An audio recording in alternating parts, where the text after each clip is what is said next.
Hello, YouTubers. Joe Kersey here on Tuesday, August 28th, 2018 at 2:33. No, I'm sorry. 14:33 in the afternoon Eastern Time, U.S. It's daylight time. God bless us all. Great Lakes Oktoberfest here in progress.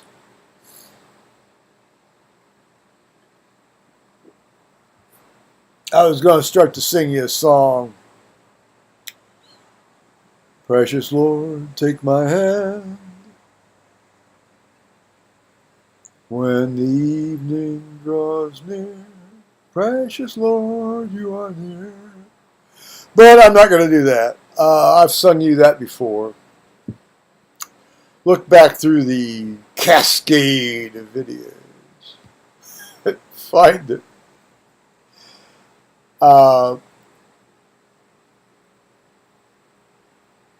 Today it's going to be more adventures in telephone customer service. More accurately, it's going to be more adventures in ordering fast food when there has now been a third party introduced between the actual vendor and the recipient. And this third party is called DoorDash. Google it. Of course, it's out of San Francisco. They're thinking about going public for $1 billion. Well, I don't think I'll be buying any of that stock if it gets an IPO, and we're lucky enough to get an IPO offering.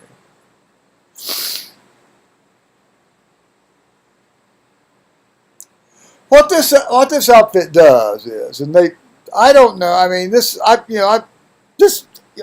of like what I thought it was. It always takes me a while to catch on. Now, I don't order fast food a lot, but I might order, something every week or so, every 10 days or so. It occurred to me over the last 3 or 4 orders that the people delivering it weren't from the fast food restaurant. But, it's not like they had a little sign on their magnetic sign on their side of their car door said they were from them, or a little light, like I think Domino's still has their own delivery people, because they're still like Domino's, which, by the way, is quite good. Years ago it was crap. Now it's quite good.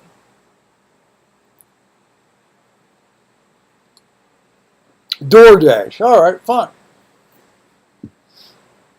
Essentially, if somebody delivers my food in a timely manner, meaning like within, 40 minutes of when I order it, fine. Assuming they can find my house. And herein lies a lot of the tale, but not all of it. Now, I've talked about this database problem before where, because of the road construction that was done here between 2015 and 2017, that some of the navigation apps haven't taken time to catch up, let alone Google Earth, which still has a magnificent picture of the place, where it was just before the attorneys and the appraisers came up to evaluate it for, the legal case that was going on. I think it was in, if it's the same one, I mean, I think you can even see me on my tractor out there, mowing the place.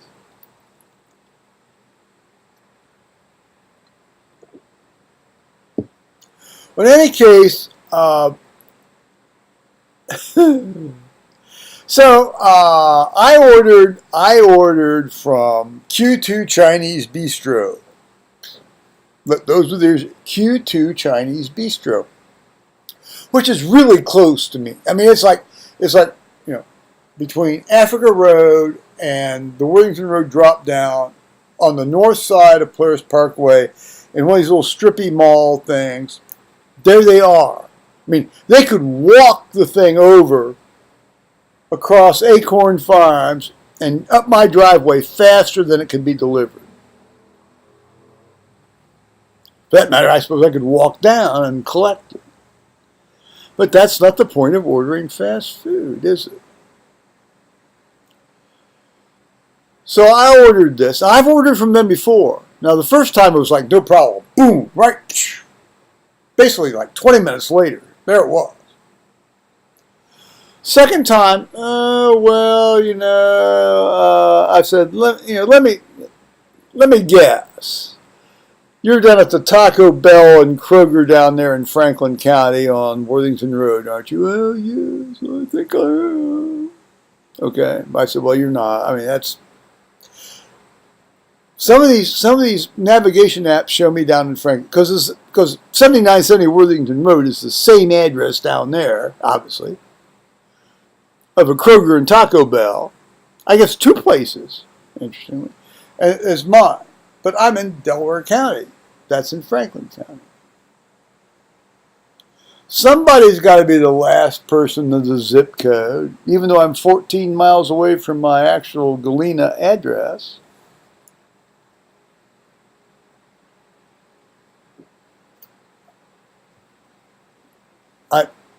I know I would have, a couple of years ago, I'd have been getting all sorts of crap from my friend in Seattle. Well, now Tucson, the gravel pit, about me saying all this stuff.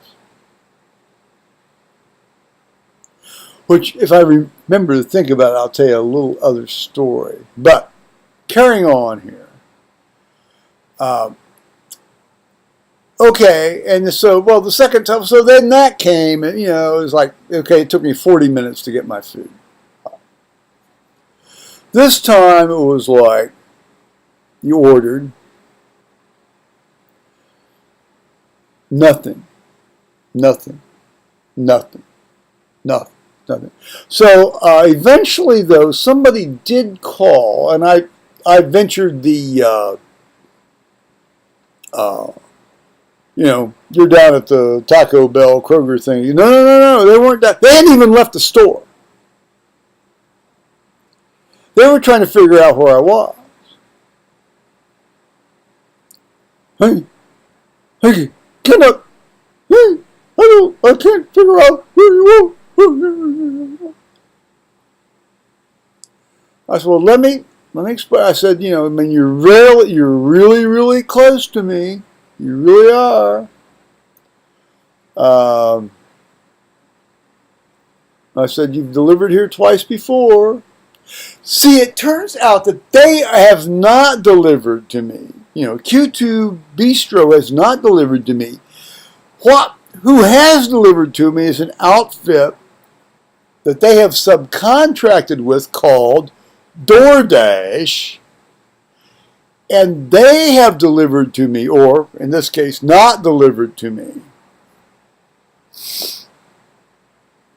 And I'd kind of been thinking that this might be, a thing where they, restaurants have subcontracted out their delivery services to this outfit such that they don't have to pay for their own delivery people anymore. And that's what's happening. That's what's happening. Now, not all of them have, bought into this nonsense. It's not an idiotic idea if it works. But again, it's a middleman. Whenever a middleman is injected in between you and the merchant, that means that you are paying more than you need to pay to get what you want from that merchant. Let's say that again. Whenever a middleman is injected between you and the merchant, that means you are paying more than you need to pay for that service or product offered by that merchant. Let those with ears heed. Okay, fine. So, how'd this work out? I did the old, I need to talk to your supervisor thing. And,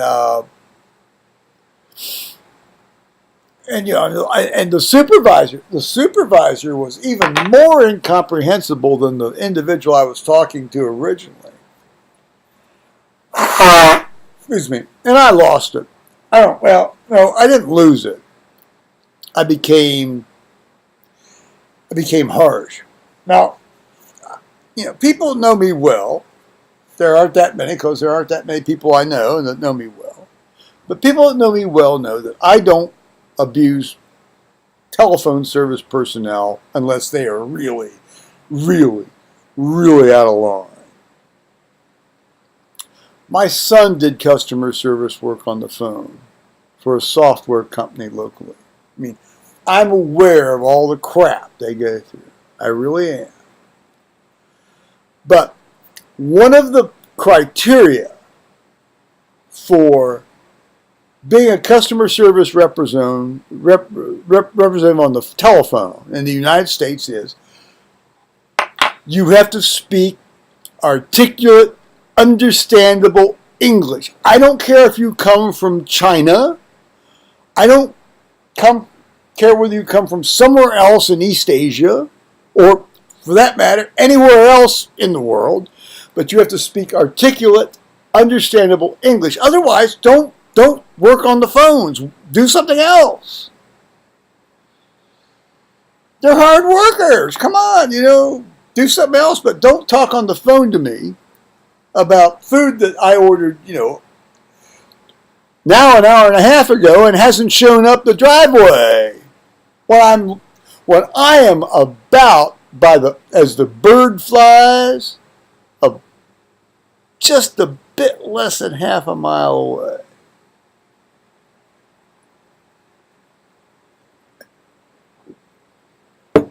So Joe was not a happy dude at that point. So, it became clear it wasn't going to be delivered. Of course I'm getting all the excuses. Oh, we'll try. Yeah, we'll try, right. Well, it didn't show up. I wasn't going to show up. So, the next day, I'm going to park me in the corner while I read you a little something here. Okay. So the next day, I get this what seems like it might be a reasonable email. This is from support@DoorDash.com. It doesn't say do not reply. It says support@DoorDash.com. And the topic is DoorDash orders credits for your order issue to Joe Kersey. Hi, Joe. They replied on later that evening on Sunday night at 2041. Good day. Thank you for taking my call earlier. Well, because they had called back when I had clearly, gone a bit ballistic. I'm sorry to hear about the issue with your order at Q2 China Bistro, and I appreciate not your, you got to use a possessive with the gerund there, honey, you bringing the matter to our attention. We always do our best to ensure a successful delivery. Okay, I'll take you at your word on that. And I know that did not happen. And no shit. I have fully documented the details of this case. Well, that's, may or may not be. So that the feedback can be reviewed. Well, I gave you the feedback. We're reviewing it now. We definitely want to understand how we can better avoid this type of issue in the future. Well, get people that can fucking speak English. How's that? And read a map. How's that? And listen to somebody who does speak English and explain to them how to get to their joint. How's that? Here we're getting to the fun part. I've issued DoorDash credits for the total cost of your order back to your DoorDash account. I didn't know I had a DoorDash account, by the way. I guess I do. Please note that credits in the amount of $32.50 are immediately transferred to your account once issued and apply automatically towards your next order. Well, I mean, that would have been nice if you'd discussed that possibility with me. That would not be the option I would have chosen. More of that anon. Thank you again for getting in touch. Yeah. Please let us know if there's anything else we can help with. And then they give me a reference number, and then her name is Ma dot. I assume that's like the Chinese version of Mrs. Ma dot Fausta, Fausta, Norlene, Norlene, Ma Fausta Norlene, or maybe Ma is her, I don't know, family name. I don't know. DoorDash customer care. Now that's going to become one of the oxymorons of the second decade of the 21st century. All right. DoorDash support. Okay. I reply. Without going into the entire long thing, thank you for attending this issue. However, it was especially frustrating when I had at least one successful delivery from this establishment about 3 weeks ago. Please be aware that I rarely, in bold caps, and I know, that's bad email etiquette to do in bold caps, but it's one word, have ever spoken to service persons on the phone this way. I spoke to the two young women last night. The way I spoke to the two young women last night. I do not apologize for that. I hate to harp on this, but people doing phone service need to speak articulate and understandable English. And then I go into sort of like the general history of what, and then how to actually, get to my house and turn into my driveway and that. And I said, confusing, yes, you are not alone. I hope this helps. A bit of information. Donato's has the same problem. I don't order from them anymore. Domino's does not have this problem. See, Donato's uses DoorDash. Domino's does not use DoorDash. Domino's does not have this problem. I do order from them. Let those with ears hear. So that was the issue with the DoorDashians here today. Now, as a bit of an expansion on this, and there's always an expansion.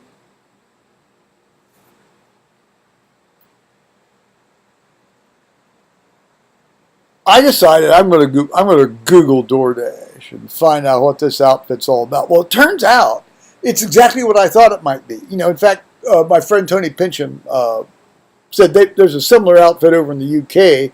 You can actually order your food from the delivery service, and they go out and buy it from the joint that you want and deliver it to you. And I don't know if this DoorDash does it this way yet, but I haven't. If they're not doing it yet, I know damn well they're going to end up doing it. Okay. Middlemen. What did I say about middlemen earlier? Go back and play that one again. Anyway, so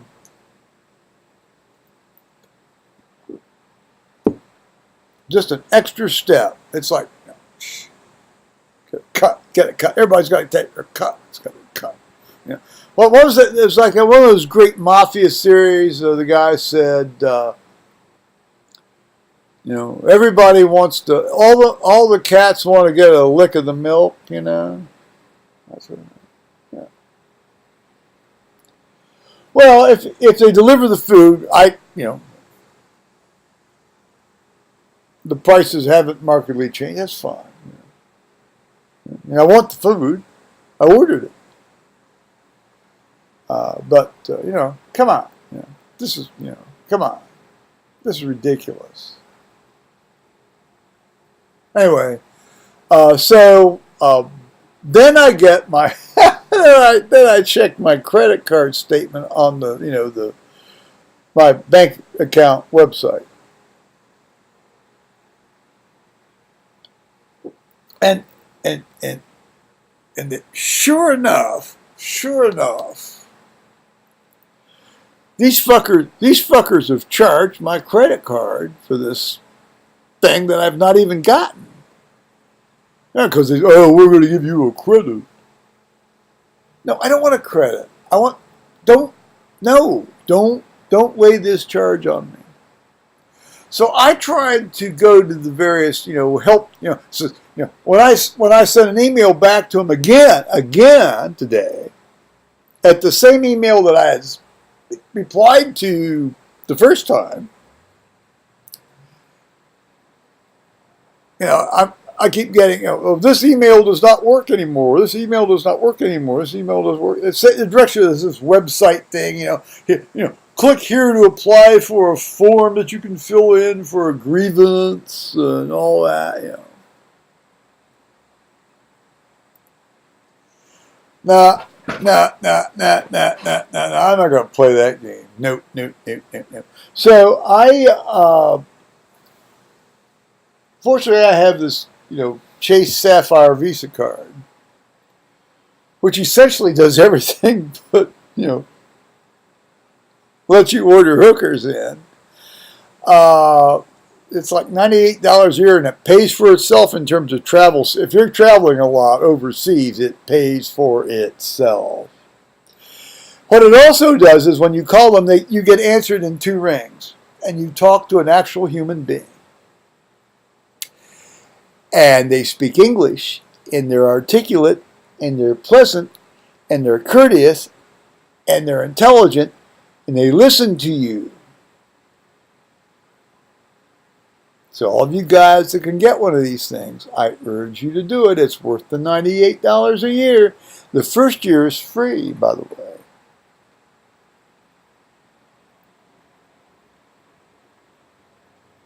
So anyway, I called them, and I said, I explained the situation. And she said, okay. She said, she kept wanting to know what I'd actually ordered. Well, I couldn't remember whether I ordered 6 egg rolls or 8 egg rolls. I finally said, I don't know. What's it matter what I ordered? I could have ordered a dead cat or something. It doesn't matter. I didn't get it. That's the issue. And they're going to look into this thing. And she says, well, about 7 to 10 days, we'll probably have that charge off your card. And I thought, I bet you will. It's a great card. Paid for all that crap that the car insurance scammers tried to do me out of about 2 years ago in the UK. Because I didn't do it. People in the hotel parking lots were screwing my car up, my rental car up.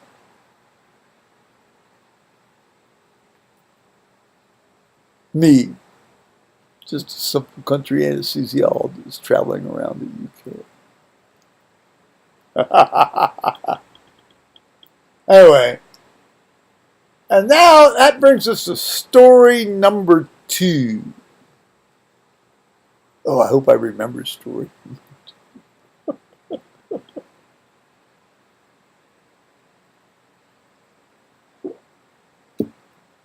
Oh, wait a minute. I may have to think about this. This may be grim. I keep looking around to see if I've got anything scribbled down on me. The Economist. Well, see, I like to read The Economist. It's a perfect toilet read. It comes every Saturday. All the articles are about 7 minutes long, except for sort of the review articles, and that's fine. You can sort of read those, if you have a really extra long one or something.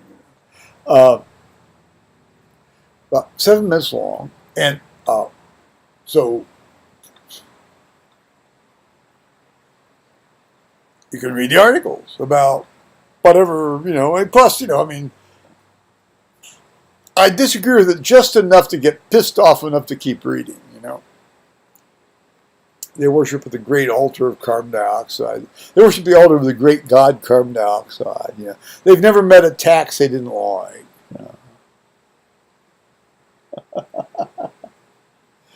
Yet on the other hand, sometimes they're very sensible. Anyway, so I had a 3-year subscription, which I had actually gotten a deal on when I ordered. It was like $185, but I ordered that 3 years ago. It's time to renew. So I didn't want to pay the renewal rate, which would be like $470 for 3 years.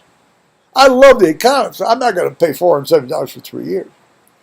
So I went to one of these reselling sites on the Google. I looked, searched, and I got this thing. It's called, I can't remember what it's called, but they said, oh, okay, we'll renew your subscription, from when it expires for 3 years for $175. Well, that's as good a deal as basically it's the same outfit I use to subscribe to the Wall Street Journal online. So today I get this credit card bill from a card I basically never use, but it was the automatic renewal card for the Economist, and it was like $470. No. Because I wondered if this was going to happen, because I had sort of just coincidentally renewed for 3 years with the resubscription site at the same time. They were getting ready to say, oh, we're going to renew your subscription, so I thought, let's just see how this plays out. Well, today I found out. And as it turns out, I would indeed have gotten stuck with. Actually, what they had done, they kind of knew that I had two subscriptions going on. But what they had done is they had extended my subscription from 2021, which would be the 3-year extension, to 2024, which would have been I said, so you mean I've got like a 6-year subscription, which would be great if it was only for $175 per 3 years. But no, one of those was $470. So after a certain amount of toing and froing about with a very, very, very wonderful woman from Missouri. Well, that was the address given where I called. Well, she certainly sounded like she was from Missouri, given her accent in English. In theory, I'll have to see what comes through on the address label in the next couple of issues, but I may have dodged a $470 bullet on that one. So there, Adventures in Customer Service, brought to you by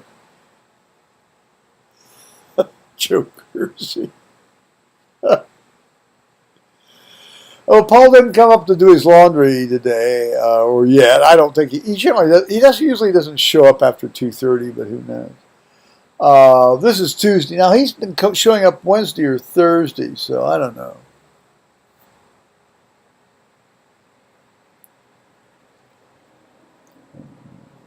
DoorDash, give me a break. Just give me a break. Sounds like a peonage system to me. All right, so I'll say bye-bye, YouTubers. Oh, my. It's usual standard half hour. Okay. Bye-bye, YouTube.